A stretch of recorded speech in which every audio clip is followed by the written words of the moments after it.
You are not your emotions, but you are responsible for what you do with them.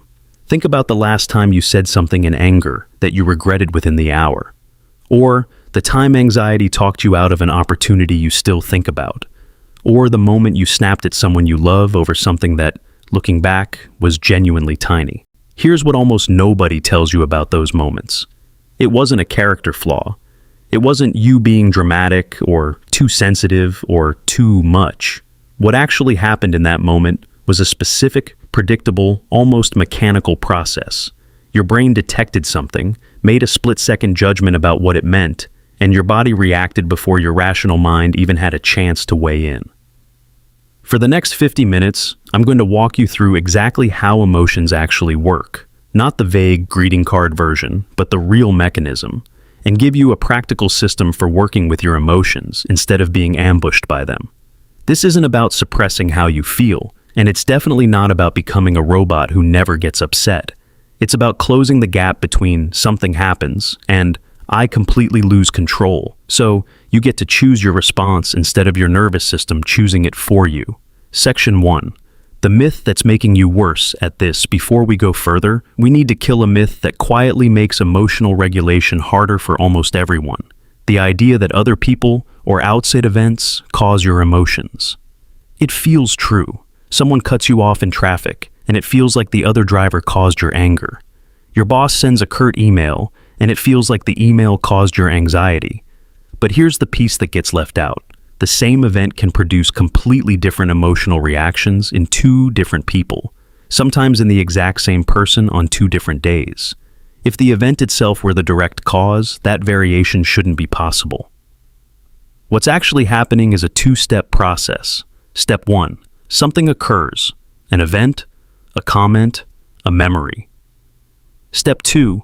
Your brain almost instantly interprets what that event means, usually in a fraction of a second, often without you consciously noticing the interpretation happened at all. The emotion you feel isn't a direct response to the event. It's a response to the meaning your brain assigned to the event. This is sometimes called appraisal, and it's the single most important concept in this entire video because it's the exact point where you actually have leverage. Picture two people getting the same short, curt email from their boss. "We need to talk tomorrow." One person's brain instantly appraises this as, "I'm in trouble, I'm about to be fired," and spends the whole night anxious, barely sleeping. The other person's brain appraises the identical email as, "Must be about the new project timeline," and goes about their evening completely unbothered. Same email, same boss, same 8 words. Two completely different nights, purely because of the meaning each brain attached to it. This isn't just a comforting idea, it's the entire foundation for everything else in this video. If events directly caused emotions, you'd be permanently at the mercy of whatever happens to you, with zero ability to change your experience of it. But if the meaning is what generates the emotion, and meaning is something your brain constructs rather than something delivered to you as fact, then you have an actual point of intervention. Not control over what happens to you, but real influence over what it means, and therefore over what you feel. Section 2. What's actually happening in your body? Let's get concrete about the mechanism, because understanding what's physically happening during a strong emotional reaction makes it dramatically easier to work with, instead of just white-knuckling through it and hoping it passes. When your brain appraises something as a threat, and threat here can mean anything from a physical danger to a bruised ego to a fear of rejection. It activates a fast, ancient alarm system that doesn't wait for your rational, slower-thinking brain to weigh in first. This alarm system evolved to keep you alive against physical dangers, and it does not distinguish particularly well between a genuine emergency and, say, an awkward reply from someone you're dating. As far as this system is concerned, a social threat and a physical threat both get flagged for the exact same rapid response. Once that alarm fires, your body changes fast. Heart rate increases, breathing gets shorter and shallower, muscles tense, blood gets redirected away from your digestive system and toward your limbs, preparing you to either fight or flee. This is happening within a second or two, long before your slower, more deliberate thinking has caught up to what's going on. Here's the part that explains almost every regretted overreaction you've ever had. For a short window, usually somewhere between a few seconds and a couple of minutes, Your rational, reflective thinking is genuinely less available. This isn't an excuse, it's biology. Blood flow and processing resources have been temporarily redirected toward the fast, reactive system. This is precisely why the advice to just think rationally in the heat of an intense emotional moment so often fails. You're trying to access a mental resource that's temporarily been deprioritized by your own nervous system. Picture someone getting a passive-aggressive text message from a family member. Within a second, their jaw tightens, their stomach drops, and they type out a sharp, defensive reply and hit send before they've had time to actually think it through. That's not a character flaw. That's the fast alarm system firing and hijacking the response before the slower, wiser part of the brain even had a chance to weigh in. This matters enormously because it tells you exactly where the real skill lives. It's not never get triggered. That's not realistic. And honestly, it's not even desirable, since this alarm system is doing an important job. The actual skill is creating a small gap between the alarm firing and your response, long enough for your slower, wiser thinking to catch up and rejoin the conversation before you act. Section 3. The gap, where all the real work happens. Here's the single most useful idea in this entire video, and it's simpler than most people expect. There is a physiological window, often cited as somewhere in the range of a few seconds to about 90 seconds, during which the initial chemical surge of an intense emotion naturally begins to settle if you don't feed it. Feed it with more threatening thoughts, and the wave builds and can last far longer. Don't feed it, and the initial intensity genuinely starts to fade on its own, purely as a matter of body chemistry. This is enormously freeing once you actually internalize it, because it means you are not required to do anything productive in the middle of a strong emotional spike. Your only job in that first stretch is to survive it without making it worse. Not solve the problem, not craft the perfect response, not even necessarily calm down completely. Just don't pour fuel on it. So what does not feeding it actually look like in practice? A few tools, in order of how immediately available they are.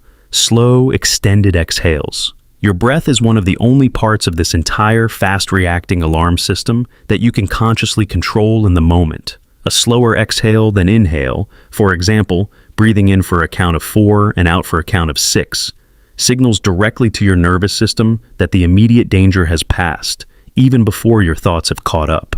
This isn't a metaphor, it's a direct physiological lever, and it's available to you in literally any situation, including the middle of a tense conversation, without anyone else noticing you're doing it. Naming the emotion, specifically. Simply putting a precise word to what you're feeling. Not just bad, but embarrassed, or dismissed, or unheard, measurably reduces the intensity of the emotional response. This works because naming an emotion engages more of your reflective, verbal thinking, which pulls activity away from the purely reactive alarm system. It sounds almost too simple to matter, but the effect is real and well documented, and it costs nothing, and takes about 2 seconds. Physically creating distance, even a short physical delay, stepping into another room, taking a walk around the block, splashing cold water on your face, interrupts the momentum of the reactive spiral. This isn't avoidance if you come back to the conversation. It's giving your slower thinking the time it genuinely needs to come back online. Here's a story that shows why this gap matters so much. Picture someone receiving harsh, unfair feedback in a meeting. Their first instinct is to fire back immediately, defending themselves point by point, voice rising. But instead, they take one slow breath, silently name what they're feeling. I feel humiliated right now. And ask if they can follow up after lunch instead of responding on the spot. By the time lunch arrives, the same feedback that felt like a personal attack an hour earlier now reads, mostly, as one specific and fairly narrow critique. Nothing about the feedback changed. What changed was that the person let the initial wave pass before responding to it, instead of responding from inside the wave. The habit to build here isn't never feel the spike. It's create just enough gap that you're responding to the situation, not to the flood of chemicals that showed up in the first 6 seconds. Section 4. The thought patterns that keep the wave. Now, let's go one layer deeper, because surviving the first 90 seconds is only half the picture. The other half is what you do with the thoughts that follow. because certain thinking patterns will quietly keep an emotional wave alive for hours or days after the initial trigger has completely passed. Here are 3 of the most common patterns worth learning to spot in your own head, because once you can name them, they lose a surprising amount of their grip. Catastrophizing, jumping straight to the worst-case interpretation of an ambiguous event. A friend doesn't reply to a message for a few hours, and the mind leaps straight to, "They're upset with me," or "The friendship is falling apart," skipping over every single ordinary, boring explanation in between, like "they're at work," or "their phone died." Mind reading, assuming you know exactly what someone else it is thinking, usually assuming the worst, without any actual evidence. Someone doesn't smile back in the hallway, and the immediate confident conclusion is, "They're angry with me," when the far more likely explanation is that they were simply distracted and didn't fully register the interaction at all. All or nothing thinking, collapsing a single setback into a sweeping, permanent judgment. One mistake at work becomes, "I'm terrible at this job." One argument becomes, "This relationship is failing." The specific contained event gets inflated into a global, permanent verdict that was never actually supported by the evidence. Here's a story that ties these together. Picture someone who sends a message to a friend proposing plans and gets a short one-word reply back, "busy." Within minutes, their mind has run through all 3 patterns at once. Catastrophizing, "Something's wrong between us." Mind reading, "They're pulling away from me on purpose." And all or nothing thinking, "This friendship is basically over." By the time the friend actually calls back that evening, cheerfully, to explain they were slammed at work all day, the first person has already spent 3 hours in genuine emotional distress over a story their own mind constructed almost entirely from a single ambiguous word. The practical tool here is refreshingly simple, even if it takes real practice to apply consistently in the moment. When you notice a strong emotional reaction building, pause and ask yourself one specific question. What's the actual evidence for this interpretation? And is there a more neutral explanation that fits the same facts just as well? You're not forcing yourself into fake, hollow positivity. You're just making sure the story generating your emotion is actually the most accurate one available, rather than the fastest, scariest one your alarm system reached for under pressure. Section 5. Why suppressing emotions backfires. Let's address something a lot of people quietly believe, because it seems logical on the surface, but actually makes things measurably worse. The idea that the best way to handle a difficult emotion is to push it down and just not feel it. Suppression, actively trying to force a feeling out of your awareness, tends to produce 2 effects, and neither of them is good. First, it usually doesn't actually reduce the underlying emotional intensity. It mostly just hides the outward expression of it, while your body continues running the physiological stress response underneath the surface, unaddressed. Second, and more counterintuitively, effortful suppression takes up real mental resources, which means it can actually make you more reactive to smaller triggers later on, because part of your attention is already occupied holding something else down.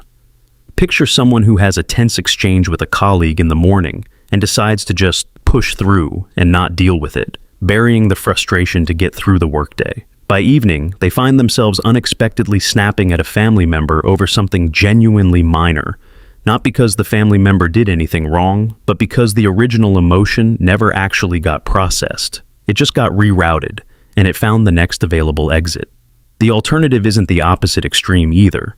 Venting every emotion loudly the moment it arises isn't a healthier strategy, and it tends to reinforce the emotional pattern rather than resolve it, since repeatedly rehearsing an intense reaction can actually strengthen the neural pathway underneath it.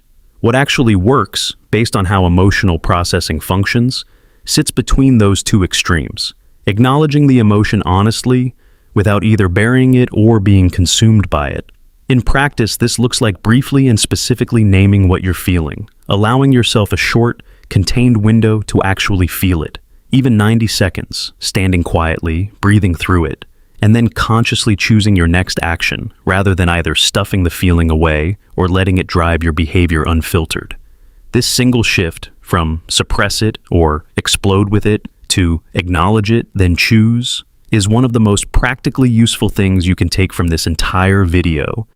Section 6. The difference between a feeling and an identity. Here's a subtle shift in language that has an outsized effect on how long an emotion actually sticks around. The difference between I am anxious and I feel anxious right now. This might sound like a minor wording difference, but it changes something important about how your brain relates to the emotion. I am anxious quietly implies a fixed, permanent identity, as if anxiety is simply who you are. I feel anxious right now frames the exact same experience as a temporary state passing through you. Accurate, specific, and crucially, implying that it will shift, the way weather shifts, rather than implying it's a permanent trait carved into who you are. This distinction connects to something worth sitting with for a moment. You are not the same as your emotions, even though it can feel that way in the middle of an intense one. An emotion is something that moves through you. It arrives, it peaks, and if you don't feed it with catastrophizing or suppress it into hiding, it genuinely does pass, the way physical sensations pass. The part of you that's capable of noticing, I'm feeling anxious right now, is, by definition, not fully consumed by the anxiety itself, because full consumption doesn't leave room for that kind of noticing at all. That noticing part is quieter, steadier, and it's actually always available, even in your most difficult moments. It just gets harder to access the less practice you have in reaching for it. Picture someone who has struggled for years with the internal script, I'm just an anxious person, treating it as a fixed, unchangeable fact about their identity. Compare that with someone who's trained themselves to think, anxiety is visiting me right now, instead. The second framing doesn't remove the anxiety in the moment, but it leaves a door open that the first framing quietly closes. The possibility that this specific wave will pass, the way every other wave before it eventually has. This reframe is genuinely one of the most durable, long-term tools available, because it doesn't rely on you managing any single emotional spike perfectly. It just changes your relationship to emotions in general, from this is who I am to this is something moving through me, and I've survived every single wave that's come before this one. Section 7. Building your own system lets turn everything so far into something you can actually use the next time a strong emotion shows up, because knowing the theory and having a plan in the moment are two very different things. Step 1. Notice the physical signal early. Every strong emotion has an early physical tell, a tightening in your chest, heat in your face, a knot in your stomach, clenched fists. The earlier you can catch that signal, the more room you have to work with, because catching it at a 3 out of 10 intensity is dramatically easier to manage than catching it at an 8 out of 10, once the full alarm response is already in motion. Spend a week simply noticing where you feel emotion in your body before you even try to change anything. That awareness alone is most of the battle. Step 2. Buy the gap. The moment you notice the physical signal, use one of the tools from earlier, a slow exhale, naming the specific emotion, stepping away for a minute if the situation allows it. You are not trying to eliminate the feeling. You are just buying enough time for your slower, wiser thinking to come back online. Step 3. Check the story. Once the initial spike has settled even slightly, ask the evidence question. What actually happened versus what story did I build on top of it? Is there a more neutral explanation that fits the same facts? This step alone dissolves a surprising number of emotional reactions that were, on closer inspection, mostly built on an assumption rather than an actual fact. Step 4. Choose the response, don't default into it. With the gap bought and the story checked, decide deliberately what you actually want to do. Have the conversation, send the message, let it go, address it later when you're calmer. The point isn't to always choose the calm, measured option. Sometimes real anger is a completely appropriate, useful response to a real boundary violation. The point is that you're choosing it, rather than the first 6 seconds of raw chemical reaction, choosing it for you. This 4-step sequence sounds simple, written out like this, and it genuinely is simple. But simple doesn't mean easy, and it doesn't mean instant. Like any skill, it improves specifically with repetition, and it will not feel smooth the first several times you try it under real pressure. The goal isn't perfection on attempt 1. The goal is that, over months, the gap between trigger and reaction gets a little wider, a little more often. And that widening gap is, quite literally, the entire skill of emotional regulation in practice. Section 8. What this actually changes in your life. Let's zoom out. because it's worth being honest about what this system does and doesn't promise. This isn't about becoming someone who never feels angry, anxious, hurt, or overwhelmed again. Those emotions are useful. Anger often points at a genuine boundary being crossed. Anxiety often points at something worth actually preparing for. Sadness often points at something worth grieving properly instead of rushing past. The goal was never to mute these signals. It was to stop being ambushed and steered entirely by them, without your slower, wiser thinking ever getting a say in what happens next. Think about the actual compounding effect of this over time. One conversation where you paused instead of snapping, that relationship stays a little more intact. One decision where you checked the catastrophic story before acting on it, that opportunity doesn't get abandoned out of fear that was never fully justified. One moment where you name the emotion instead of either burying it or exploding with it, that feeling actually gets to move through you and finish, instead of quietly resurfacing somewhere else, at some worse time, aimed at someone who didn't deserve it. None of these individual moments look dramatic from the outside, but stacked across months and years, the difference between a life run by the first 6 seconds of every strong emotion and a life where you consistently get a say in what happens after those 6 seconds is enormous. And it's genuinely one of the most trainable skills available to you, starting today, with the very next emotion that shows up. So before you go, comment which of these tools you're going to try the next time a strong emotion shows up. The slow exhale, naming it specifically, checking the evidence for the story you've built. I want to know which one actually lands for you, because different tools resonate with different people, and your comment might be exactly the one someone else scrolling through needs to read today. If this gave you a real, usable system instead of just vague comfort, subscribe, because the next time something sets you off, I want this framework already sitting there in your head, ready to use. See you in the next one.